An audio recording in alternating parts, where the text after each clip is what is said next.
নমস্কার বন্ধুরা, মা ও মেয়ের রান্নাবান্নায় আপনাদের জানাই সবাইকে স্বাগত। সবাই কেমন আছেন?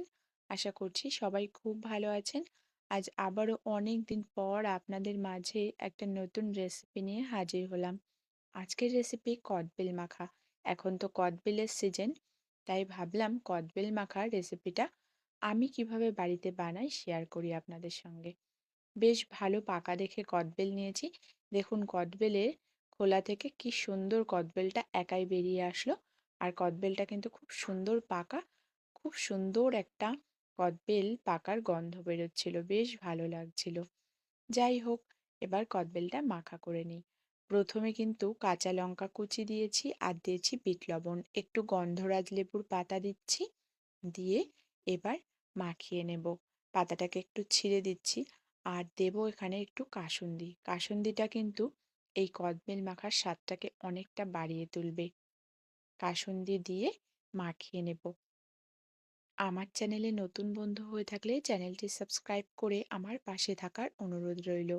ভিডিওর পাশে বেল আইকন রয়েছে, প্রেস করে রাখবেন, তাহলে যখনই আমি নতুন নতুন রেসিপি শেয়ার করব সবার প্রথমে আপনার কাছে নোটিফিকেশন পৌঁছে যাবে।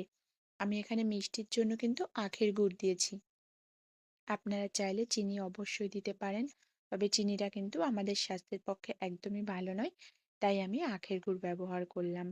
আর এখানে সবশেষে যেটা দিতে হবে, একটুখানি কাঁচা সর্ষের তেল। এই কাঁচা সর্ষের তেল কিন্তু কদবেল মাখার স্বাদটাকে আরো অনেকটা বাড়িয়ে তুলবে।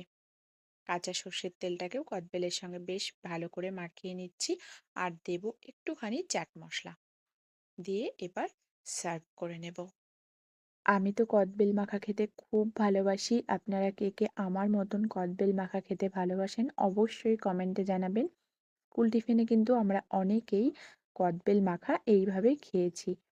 আমার মতন এইভাবে একবার বাড়িতে কদবেল মাখা বানিয়ে খেয়ে দেখুন, আশা করছি খুব ভালো লাগবে।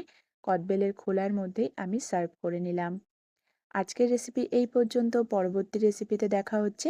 সবাই ততক্ষণের জন্য ভালো থাকবেন, সুস্থ থাকবেন। ধন্যবাদ।